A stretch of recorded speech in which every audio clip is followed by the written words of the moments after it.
Next Thursday, the Jewish calendar will have come full circle since Simchat Torah 5784. October 7th has infused every holiday since then with an extra layer of meaning, with contemporary significance. When lighting the Hanukkah candles, thoughts went to the IDF soldiers in Gaza, the new Maccabees. On Purim, to the modern-day Haman's Yahya war, Hassan Nasrallah, Ali Khamenei out to destroy the Jewish people. At the Seder on Passover, who didn't think about the hostages, giving present-day meaning to the cry, "Let my people go." On Shavuos, a holiday imbued with agricultural significance, prayers went out for the farmers being devastated by rockets and drones in the north and south. Tisha B'Av put October 7th in the context of so many other horrific moments in Jewish history. On Rosh Hashanah, with wars waging on so many fronts, the prayer who shall live and who shall die, who shall come to a timely end, and who to an untimely end, who by fire and who by water, was chilling in the context of our current reality.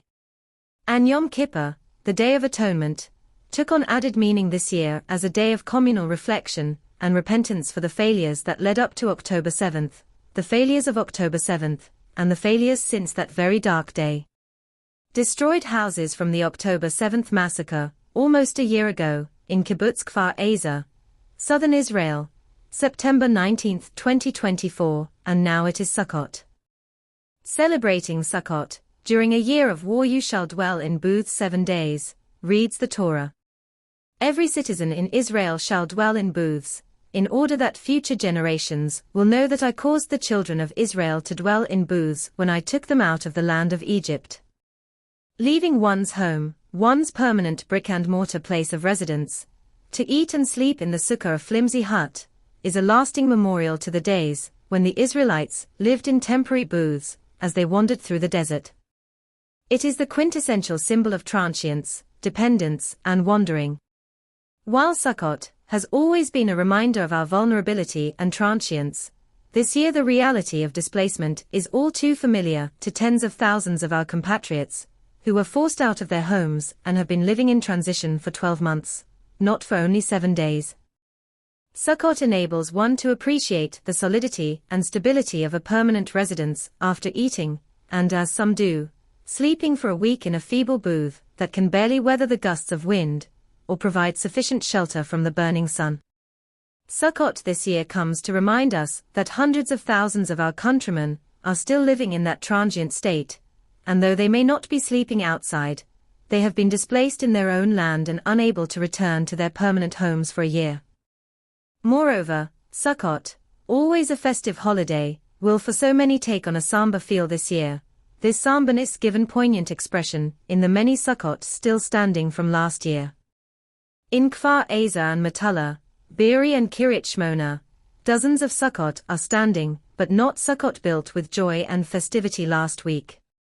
Instead, they were left standing from last year, as their owners were killed, kidnapped, or forced to flee, unable to take them down.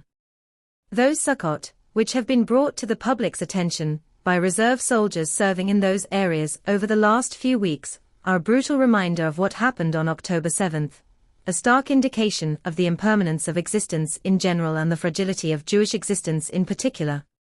One religious reserve soldier, who fought in Kfar Aza on October 7th, confided that sitting in the sukkah this year will be difficult due to the new and painful associations he now has with the holiday.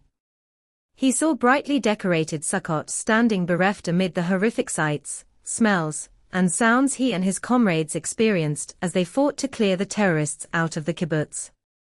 Yet, sit in the sukkah he will this week, because he has 2 preschool and kindergarten-aged children who associate a sukkah not with horror and pain, but with festivity, fun, celebration, songs, food, and family, something he wants to perpetuate. The Sukkot left standing for 12 months in Kfar Aza and Metalla are sad reminders of what was. Those 2 young children playing happily in their sukkah are a promise of what will be.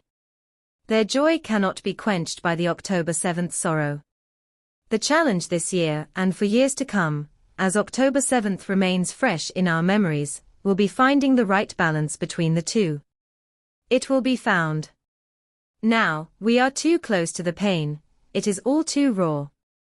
But that balance will be found. That is what Jews do. Find the balance between sorrow and joy, between remembering and moving forward. This is not always easy, but it is the secret to Jewish continuity, like a sukkah, frail, vulnerable booths buffeted year after year, century after century, by the elements, but which Jews insist must stand, and always do stand, at the appointed season.